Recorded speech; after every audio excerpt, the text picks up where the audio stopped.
तो चलिए स्टूडेंट, हमारे पास जो है आपका कल का जो पेपर हुआ था हमारे पास A6R5, ठीक है, ए लेवल का जो है पेपर कल हुआ था मार्च 2022 में, जो कि आपका पेपर था जनवरी एग्जाम का, ठीक है, क्योंकि कैंसिल हो गया था और आपका मार्च में हुआ है। तो ये पहला एग्जाम है। हो सकता है आपका इसका सोल्यूशन अभी तक किसी ने प्रोवाइड ना किया हो, लेकिन आपको 100% एक्यूरेट की यहाँ पे आपको प्रोवाइड की जा रही है। A6R5 की जो भी बच्चे थे, कल पेपर अवेलेबल नहीं हो पाया था किसी कारण से, तो आज आपको मैं इसका सोल्यूशन डाल दे रहा हूँ। उसको आप नोट कर लें, अपने आंसर की मैच कर लें और वीडियो को शेयर जरूर कर दें। और काफ़ी अच्छा पेपर रहा है, इजी पेपर था। तो ए लेवल के जो भी बच्चे तैयारी कर रहे हैं हमारे चैनल से, तो जाहिर सी बात है पेपर आपका अच्छा गया होगा, ठीक है। तो देख लेते हैं, कुछ इस प्रकार से पेपर था आपका A6R5। ये आपका 22 का जो पेपर बना था। अब जो बच्चे हैं, अब जो भी पेपर आपके होते जाए वो आप सेंड कर दें, आपका 1 या 2 दिन में सॉल्व कर दिया जाएगा, ठीक है। तो देखते हैं A6R5, जिसको COOS मॉड्यूल नाम से जानते हैं, कंप्यूटर आर्किटेक्चर स्ट्रक्चर। तो पहला क्वेश्चन इसमें पूछा गया है, the 8 bit encoding format use to store data in computer. 8 bit आपकी इनकोडिंग होती है, वो आपकी डेटा किस में स्टोर करती है? तो ऑप्शन है अस्काई, EBCDIC, या ANCI, या USCII। तो इसका जो ऑप्शन बनेगा फर्स्ट का, बी ऑप्शन आएगा, EBCDIC में इसका इनकोडिंग होती है 8 बिट की, ठीक है। अस्काई इन्होंने लगाया है। तो जिनका ये पेपर, उनके काफ़ी क्वेश्चन अच्छे हैं, मतलब काफ़ी सटीक आंसर उन्होंने लगाए हैं। तो लगभग मेरे मेरे अगर गणित के अनुसार वो पास हैं, ठीक है, जिनका ये पेपर है। बाकी नाइलेट के हाथ में है, जब वो MR चेक होगी तो आपको पता चलेगा। फिलहाल इसका जो आंसर बनेगा फर्स्ट का, बी ऑप्शन बनेगा, टिक कर लें आप। नंबर सेकंड है, which memory device is generally made of semiconductor. तो सेमीकंडक्टर से कौन सी डिवाइसेस बनती हैं? आपकी रोम और रैम जो होती हैं आपकी सेमीकंडक्टर डिवाइसेस होती हैं। तो यहाँ पे देखिए रोम तो दिया नहीं है। अगर रोम दिया होता तो फिर ए और बी करके दोनों ऑप्शन होते हैं। यहाँ पे दिया है रैम, तो ऑप्शन टिक करेंगे ए में, ठीक है। बाकी जो आपकी हैं अदर डिवाइसेस पे बनती हैं।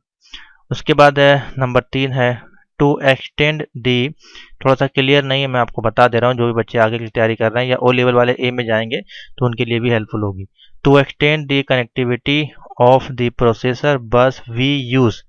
तो इसमें पूछ रहा है, मैं और थोड़ा इसको जूम करने की कोशिश करता हूँ, यहाँ पे आपको दिखाई दे clear. To extend the connectivity of the processor जो है आपका बस वी यूज, हमको कनेक्टिविटी एक्सटेंड करनी है, उसके लिए हम किसका यूज़ करेंगे? तो PCI बस आपका कंप्यूटर में सिस्टम होता है, PCI के माध्यम से हम इसको कनेक्ट कर सकते हैं। तो ऑप्शन हो जाएगा ए, ठीक है। दी इंटरनल आपका component of the processor are connected, जो कि आपके इंटरनल कंपोनेंट होते हैं प्रोसेसर में, वो किससे कनेक्ट होते हैं? तो देखिए ऑप्शन इसका बनेगा बी, प्रोसेसर बस, ठीक है। प्रोसेसर बस के माध्यम से जो भी इंटरनल कंपोनेंट होते हैं वो प्रोसेसर से कनेक्टेड होते हैं।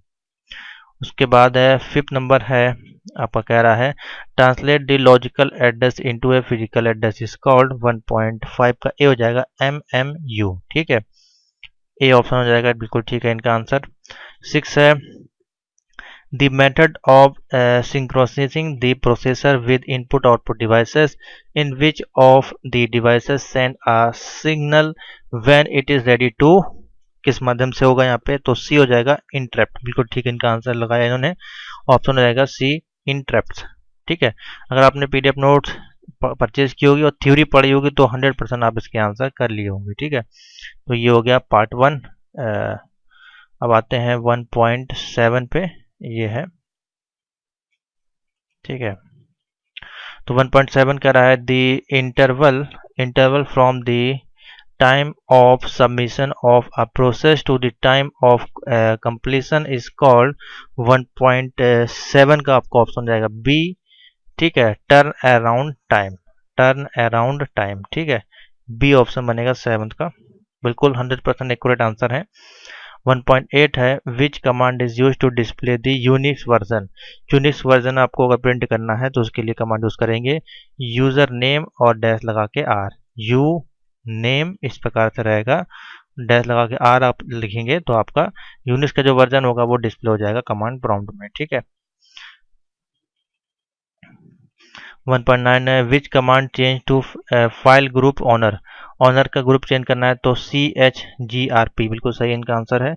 1.9 का भी हो जाएगा, यानी कि चेंज करना है ग्रुप का ऑनर तो CHGRP, ठीक है।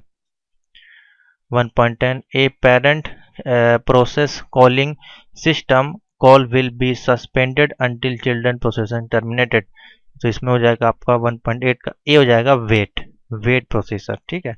इन्होंने फोर्क लगाया, फोर्क गलत होगा, ए ऑप्शन होगा वेट, 100% सटीक आंसर। ट्रू एंड फॉल्स देख लेते हैं यहाँ पे, बहुत सिंपल से ये भी।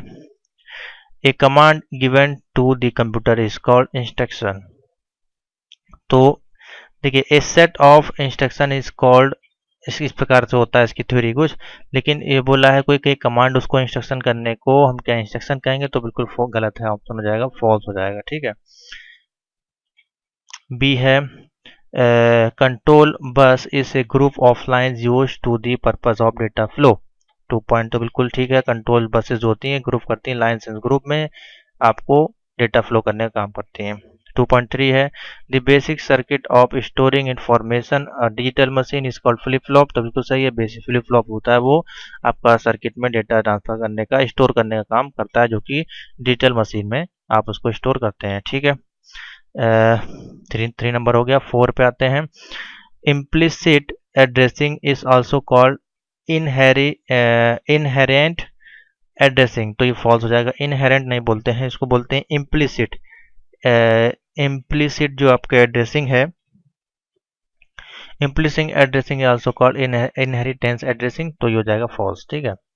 2.5 है bye operating system the resource management can be done by time and management space and multiplexing, तो 2.5 जो हो जाएगा ये आपका ट्रू हो जाएगा, ठीक है। 2.5 हो जाएगा आपका ट्रू, ये हो जाएगा आपका फॉल्स। 2.4 है ट्रू, ये हो जाएगा 2.4 है फॉल्स, ये हो जाएगा ट्रू। 6 है द इमीडिएट एड्रेसिंग जो है more data is provided in the instruction itself, तो 2.6 भी आपका ट्रू हो जाएगा।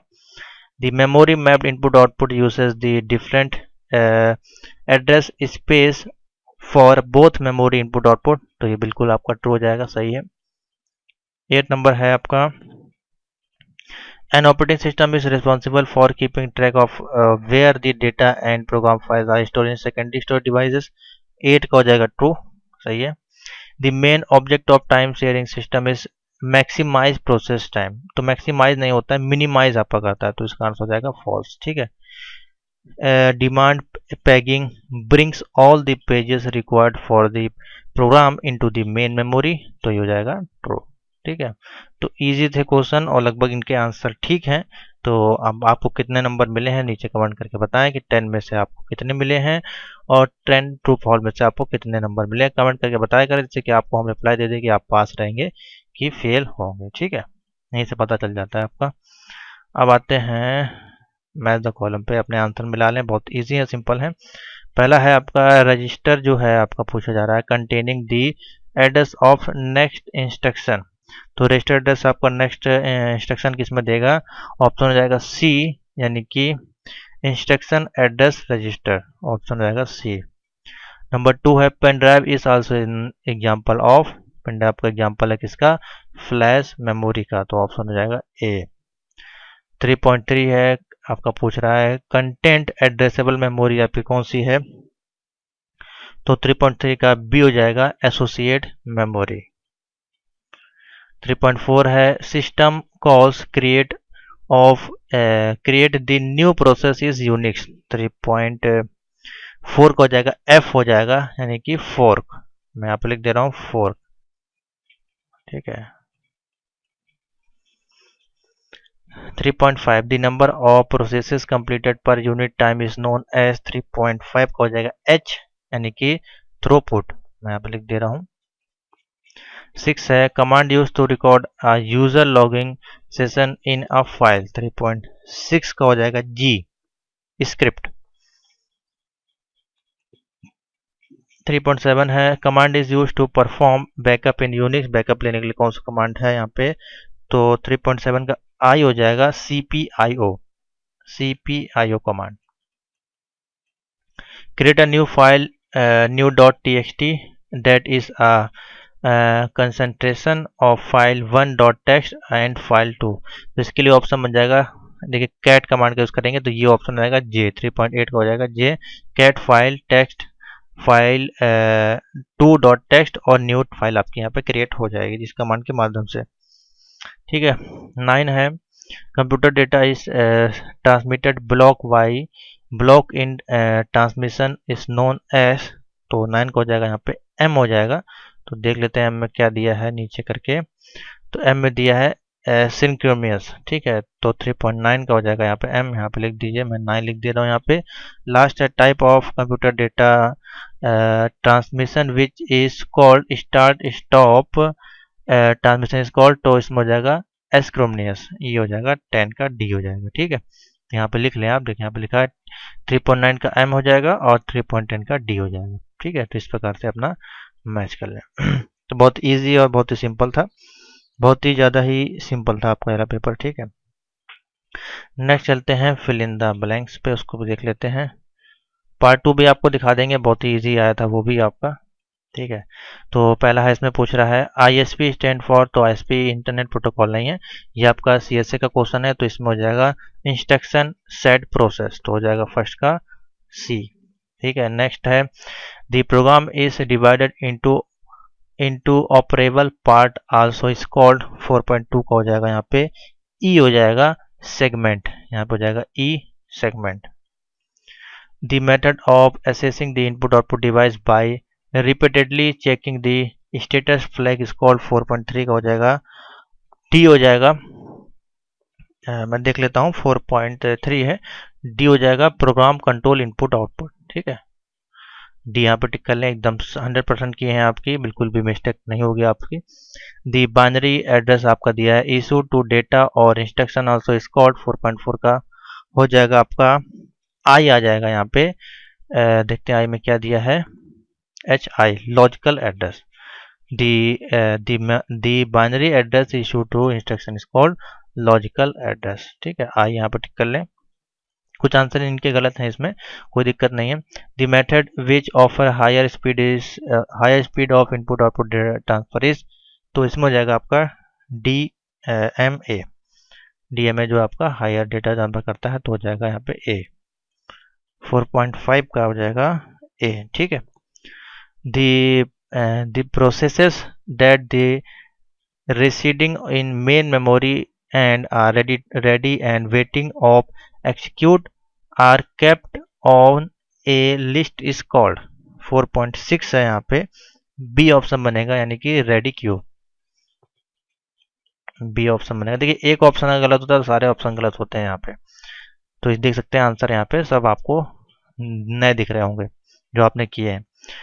7 है the swap process is in the swap process is in and out of memory, तो इसमें हो जाएगा आपका 7 का हो जाएगा जी, ये सही है इनका मेमोरी मैनेजर। ठीक है, the Unix each process is identified by. 4.8 का हो जाएगा H, यानी कि प्रोसेसर आइडेंटिफायर, ये सही है इनका।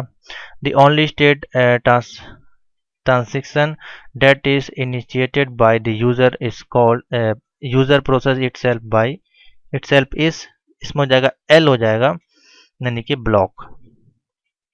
और लास्ट है the child process complete execution but the parent keep executing then the child process is also known as zombie, यानी कि ऑप्शन हो जाएगा J। ठीक है, तो ये है आपकी 100% की जो आपको प्रोवाइड की गई हैं A6R5 एग्जाम की, 2022 जनवरी मार्च एग्जाम की आप कह सकते हैं। तो जो भी बच्चे कल एग्जाम दे के आए हैं अपना मैच कर लें और नीचे बताएं आपको 40 में से कितने मिले हैं, 30, 35। मेरन मान से जिनका ये पेपर है उनको मेरन मान से 40 में से आराम से इजीली 30 के आसपास मिल जाएंगे, 32 के आसपास मिल जाएंगे। अगर 30 नंबर यहाँ पे इनके आ जाते हैं तो सेकंड में सिर्फ इनको 20 ही नंबर यहाँ पे लाने होंगे, इजीली ये पास हो जाएंगे। तो चलिए सेकंड पार्ट भी इसमें डिस्कशन कर लेते हैं, थोड़ा सा आपको दिखा देते हैं क्वेश्चन किस प्रकार से पूछे गए थे। तो देखिए रजिस्टर मोड पूछा गया था, रजिस्टर, अब ये सब बहुत सिंपल से एक ही लाइन में सब है। Indirect addressing, direct addressing, explain Unix architecture आपको बताया गया था। गेस्ट पेपर अगर आपने देखा होगा उसमें सारे क्वेश्चन आपको टिक करवाए गए थे। ठीक है, MKDR, MKB, ग्रीपी सारे आपको बताया गया था। What is operating system, simple the question आ गया ये आपका। उसके बाद है explain the role of control block diagram, ये भी बताया गया था। What are logical gate, define computer register, explain the instruction format. तो देखिए वही चीज़ें हैं जो आपको गेस्ट पेपर में आपको मैंने सॉल्व करवाई थी ए लेवल वाले में, उसमें आपको ये सारे आंसर मैंने टिक करवाए थे। अगर आपने पढ़े होंगे तो आप 100% उसको पास कर लेंगे। तो thank you for watching, video को लाइक से जो कर दें और पेपर जब हो जाए तो सेंड कर दें जिससे कि आपको सोल्यूशन प्रोवाइड कर दिया जाए।